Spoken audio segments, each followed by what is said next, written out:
Mr. President, thank you very much. Can I begin by saying that there's probably no one in this entire chamber this evening who is listening to this who is more surprised than I am that I'm giving a first speech in the Australian Senate. The joke relating to a certain Australian skater has been done to death by some of my colleagues. It's been thrown at me from across the floor, but I do recognise a parallel. I listened to Senator Steele-John give his first speech a little while ago. He commented that he was the youngest appointed to this chamber. Mr. President, I am definitely not competing with him on that issue. I'm proud to be a member of the fastest growing demographic in this country. I thought I'd use this speech to introduce myself to the Senate. What happened last week makes that somewhat redundant, as my background, character and motives have been stated, examined and questioned, both inside this chamber and in public. So I hope just to put certain things into context. Before I proceed, I would very much like to thank the Coalition leadership team in the Senate for the support and comradeship they provided to me over the last week, and especially to Senator Marise Payne, the Minister for Defence, who is overseas at the moment, who defended me so passionately. George Brandis claimed in his valedictory that there is a unique feeling of comradeship within the Coalition in the Senate, and indeed there is, and I have certainly felt it. I particularly extend my appreciation to those that defended me in the other place, and especially to the Prime Minister. My first week in this place certainly presented me with a reminder of the importance of ensuring that I cannot be misrepresented, that my message is always clear, as is my absolute commitment to the values of an inclusive and diverse Australian society. Mr. President, I will never take for granted the privilege to speak in a democratic forum such as this. Democracy in both concept and practice has been a significant part of my career and my life, perhaps more so than for many Australians. As a soldier, amazingly enough, I've accompanied 5 countries down their road to democracy. 2.5 years of maintaining security and backing up the police in Papua New Guinea at the start of PNG's democracy. 5 years in 2 postings as a diplomat on Jakarta's streets during the fall of Suharto and the establishment of democratic government in Indonesia. With 4 of my embassy defence staff in East Timor, unarmed, evacuating thousands in the weeks before Peter Cosgrove and his troops arrived, including negotiating with armed militia for the life of Bishop Bello. Commanding the force evacuating Australian citizens from the Solomon Islands, a young nation that had stumbled in its democratic progress, and finally, as a year as Chief of Operations in the senior headquarters of the Coalition forces in Iraq over the 2nd year of the Iraq War, helping coordinate an Allied army growing to 300,000 in vicious daily combat at the cost of 900 of our US soldiers' lives, against those who would deny any form of democracy to Iraqis or to anyone else. These experiences have given me an innate respect for democracy and a particular realisation of what it may mean to be an Australian senator, and they also explain my determined approach to assist real democratic reform within the New South Wales division of the Liberal Party. My parents, Mr. President, Andy and Noni, were at least 3rd-generation Australian, with our children the 4th generation.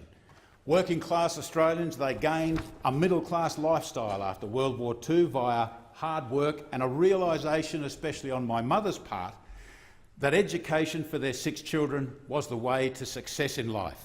Our family story is not an uncommon Australian success story. It is also not a story that does or should only apply to the past. Anne and I have 4 adult children, all of whom have worked and studied hard in the best Australian tradition to receive the benefits available in this magnificent country. Of significance, 2 of them this year have achieved home ownership, one in rural Victoria and one even in Sydney, and a 3rd is on the cusp of doing so in Melbourne. Although I retired from the Army 9 years ago, my 40 years as a soldier taught me a lot that seems applicable to parliamentary and to wider social life. First, leadership is everything. Whenever we wanted to achieve real effects, even in this technology-dominated world, we still turn to the best person. As Chief of Operations in Iraq, I was at the centre of the most technically advanced headquarters in the history of war. Yet we consistently turned to people as people when we wanted to get things done. Human leadership in this age of technology has never been more important, be it in the military or in society. Second, Australia brings its unique culture into its military. Blind obedience to orders or authority does not make good soldiers, nor does it make good citizens. We encourage our diggers to question every order for as long as possible because all of us are a lot smarter than any one of us. But when the final decision is made by the boss, we expect support for that decision until the situation changes significantly. This ethos and duty, this understanding of loyalty and teamwork in a questioning environment is something that I intend to personally carry into this House. I need to say, Mr President, that the only order I ever obeyed without question was duck. Third, as a leader, once you find someone who knows what they're doing, get out of the way. This could be the military equivalent of the age-old principle of subsidiarity. Only ever do what you do well. A principle of value in any organisation and one which reflects the liberal principles of small and appropriate government to maximise freedom of the individual. Fourth, stereotypes are invariably wrong. If you think that all a senior military leader has to do is to give an order and everyone obeys, you have never had the joy of running a big military or interagency organisation. Modern military organisations I was connected with were so diverse that most people did not have to acknowledge my authority over them. In Iraq, for example, subordinates had to be convinced that my plan was good, that my directions gave them a fair chance of not being killed, or that I was not directing them to go outside their remit or outside my authority. Consultation, influence and persuasion are required perhaps more in modern militaries because the consequences of failure are immediate. You can, too often, count the bodies. Operation Sovereign Borders, Mr President, was my introduction to the coalition, and I must say I was mightily impressed. Scott Morrison was generous enough to call me the co-author of our effective border protection controls. To be a co-author is a great honour because our policy enabled one of the most successful and most humane approaches to a complex strategic law enforcement and humanitarian problem. With the focus now on winding down offshore centres on Manus and Nauru, many forget previous failed policies and the need to effectively and coherently manage them. If I am indeed a co-author, I am one of at least 4 co-authors, some of whom are present here today. And unless we're blinded by ideology, there are lessons in that policy for all of us. What really made Operation Sovereign Borders work was simply Leadership and Management 101. Nothing more, nothing magical, nothing too complex. Australia had to consistently demonstrate national resolve in facing down the people smugglers and those in foreign bureaucracies and elsewhere that were corruptly furthering their efforts. Across all levels involved, this national will was and remains encapsulated in that 3-word goal, stop the boats. Those who criticised it as a 3-word slogan missed the whole point, and many miss it to this day. We turned that policy into a strategy which showed how the policy would be achieved. Tony Abbott, Scott Morrison and I launched it in the media. The PMO turned it into a 3-document election policy, and that was really the easy part. Compared to having an effect in the real world of real people, policy is pretty easy. Policy is never an end in itself. The hard work is always implementation. Operation Sovereign Borders has been so successful because of the alignment which existed from the Prime Minister all the way down to the implementers, including the hands-on management by ministers. It dramatically restored my faith in how effective Australian governments could be, and it remains effective to this very day. I am immensely proud of the team which put this together, the results it achieves, the lives it saved, the criminal activity it disrupted, and I am particularly proud of the government behind it all to this very day. It's only fair to this House that I state, Mr President, what I hope to focus on as a Senator for New South Wales. I will put the people of New South Wales and of Australia first to the best of my ability in everything this House asks me to consider. I admit to still being in the learning phase of how I might do that, but that is the objective. I am very sensitive to the overwhelming support that I have received from good Libs all over Australia, particularly those who supported me during my pre-selection in 2016, the 10,100 people who amazingly voted for me below the line at number 7 during the double dissolution election, the superb, the extraordinary democratic reformers in New South Wales. Also, those who have wished me well, I would like to thank as a Senator, including the Prime Minister Malcolm Turnbull, who was amongst the first to ring when there was an indication that my appointment might happen. And last week, I received the most extraordinary support from a very wide cross-section of our society, either expressed directly to me, through my office or through the media, a level of support that I found absolutely humbling. Whatever I find myself doing in this great institution, I will work for it to be ethical. Ethics is about consistently doing the right thing, about being secretly beholden to no one, and in a political and parliamentary sense, about working for the voters who elected us. In terms of the Liberal Party, it means representing the members of my party and voters rather than for disguised narrow factional interests. I am of no faction and beholden to no individual or group. I am a New South Wales Liberal, and that is where my loyalty lies. Those journos that call me a member of the New South Wales hard right, Mr President, have never met a member of the New South Wales hard right. My conclusion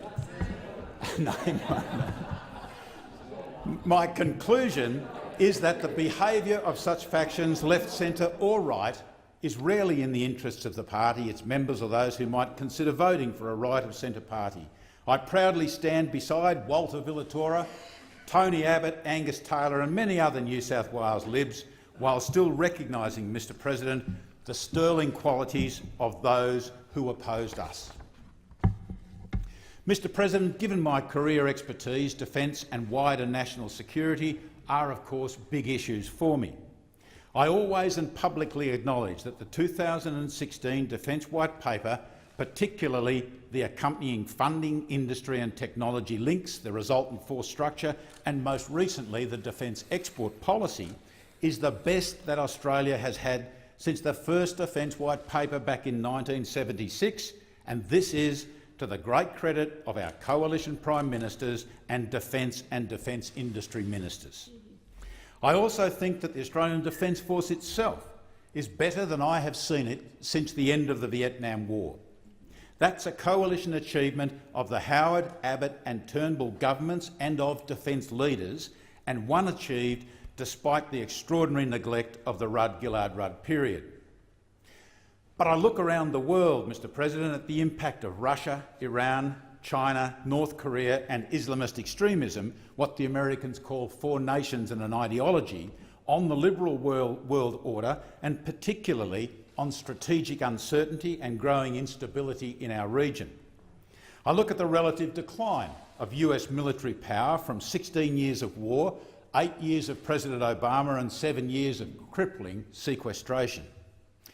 I have failed to see for many years, despite any special relationships with any of its allies, how the US can come to the aid of all or even most of its allies in any extreme situation.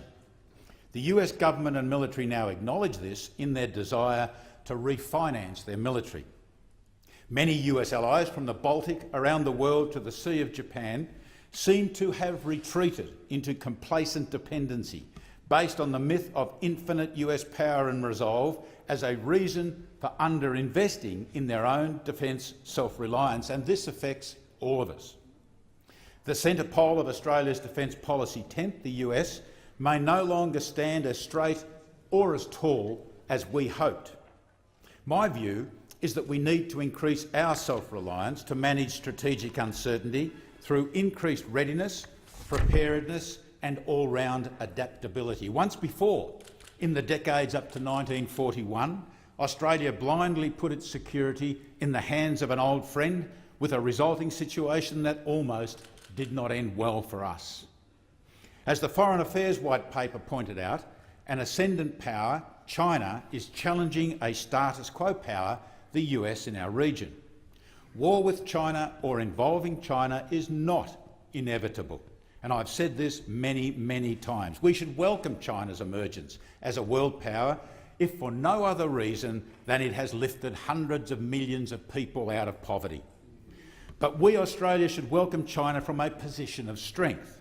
I'm reminded by commentators that some 16 times since the 1500s, a status quo power has been overtaken by a rising power, and war has resulted in 12 of those occasions.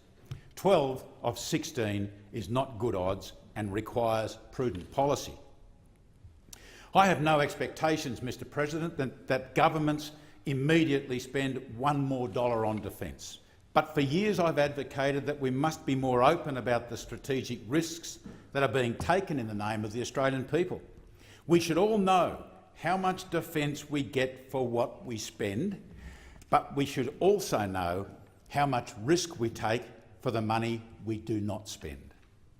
I understand that we ask government to take risk in every single policy area. Defence is only different in that it's a classic public good, and unlike many areas such as health and education, the public cannot buy more defence from another source if they want less risk. Defence is also the only major area of government that is wholly a federal government responsibility.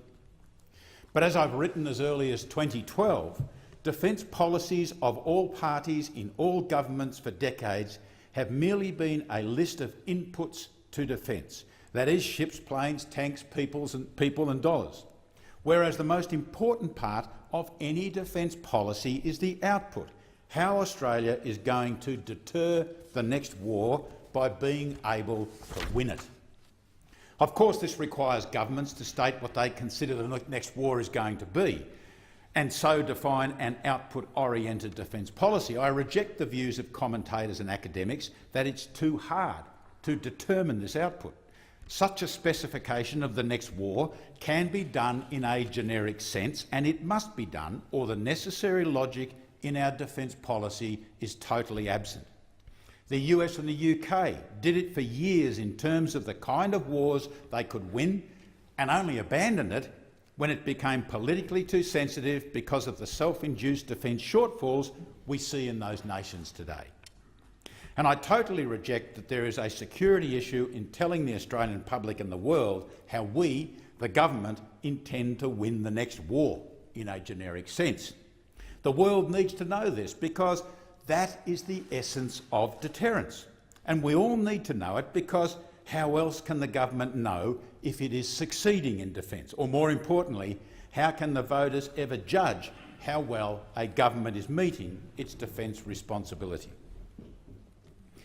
For obvious reasons, Mr President, control of our borders and immigration are important to me, as they are to most Australians. We now effectively control our borders in a way that few now trust the opposition to do.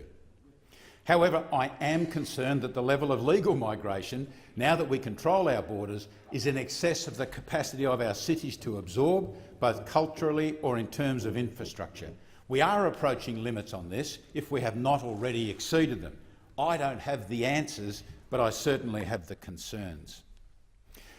As a new New South Wales senator, New South Wales issues will be my priority.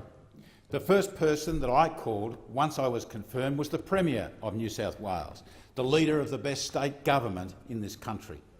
This may be quaint to some, but I had no need, obligation or desire to call a faction leader. I will work tirelessly for the re-election of the coalition at the federal level, as I did during the Double D election, during Bennelong and at other elections, because a right-of-centre coalition government, even if we may have faults, will benefit the people of Australia more than anything else. And we are short of volunteering and donating party members. My wariness of a Labor-Greens government is due to the impact such a government would have on national defence, on our borders, on an already stretched deficit and on cultural issues, as we have all seen before. My last focus, Mr President, is the catch-all of what I call national resilience. This is what we may have taken for granted in past years: the strength of our economy, community confidence in our culture, the integrity and influence of our institutions. Of course, Australia has changed and will continue to change. As a Liberal from a Conservative base, I'm not afraid of change. I'm a staunch Conservative on international affairs because the world out there is confused, disrupted and replete with nationalism, and it's getting a touch of militarism. The big bad world could not care less what Australia has achieved internally. Ironically, they may even see it as weakness. However, on every social issue that comes before this House, I will not be stereotyped and I will make up my mind issue by issue. Two of those issues are the attention we pay to the fastest growing demographic in this nation, people of my age, and the support we give to Defence Force veterans, many of whom are here today. Someone once said, if opponents don't speak against you, you probably are not standing up for enough. Anyone who's Googled me, and that seems to be most of the Western world and all the media in the last week or so, knows that various opponents regularly speak against me because I have publicly voiced my views on issues. I was targeted because I criticised the Rudd-Gillard-Rudd government over its neglect of its national defence responsibilities. Some single-issue polemicists wanted to take me to the International Criminal Court years ago as a supposed war criminal because I fought in Iraq, and that has echoed more recently. Those who failed to stop the boats or said it could not be done attacked me, and of course they attacked many others because we did it. I was publicly attacked by apologists at the Festival of Dangerous Ideas because I was a board director with a military background of the then brilliant St James Ethics Centre. And most recently, I was abused as a murderer at a function held in Redfern. If opponents don't speak against you, you are probably not standing up for enough. One of my early US bosses in Iraq used to say a prayer at the start of our daily battle update. That prayer was Psalm 144 and is a particularly muscular part of Christianity. It's a good prayer for going into battle in Iraq or for use in general everyday life. I used it in the eulogy I was honoured to give for Captain Bryce Duffy, killed in 2011 in Afghanistan. May he rest in peace. And we are honoured to have Bryce's parents in the gallery today. Kim and Kerry Duffy, we are honoured to have you present with us today. Many of us, Mr President, may understand their loss, but none of us can ever fully repay them. Psalm 144 goes, "Praise be to the Lord my rock, who trains my hands for war and my fingers for battle. He is my loving God and my fortress, my stronghold and my deliverer, my shield in whom I take refuge." My view of our Judeo-Christian culture is not one of victimhood or persecution. Instead, it's one that acknowledges centuries of success in overcoming challenges to produce the nation that is modern Australia and that will enable us to face similar challenges in the future. I acknowledge that our community may not yet have reached perfection, but we remain a lot closer than most nations or institutions, particularly those prone to criticising us. We are challenged almost daily as to our culture, but I have confidence in what we have and what we are. Being a Liberal never stops me from being progressive the way Menzies thought of Liberals and the way John Howard delivered. If we know what is valuable in our magnificent society, then we know what to defend from the assaults of the pessimists and the ideologues. All it takes is the kind of confidence embodied in Psalm 144. Mr. President, I came here in such strange circumstances that my gratitude to others, I suspect, is different from most senators. I don't think it appropriate to thank the High Court, but in the spirit of coalition unity, I would like to mention Fiona Nash and to acknowledge Holly Hughes.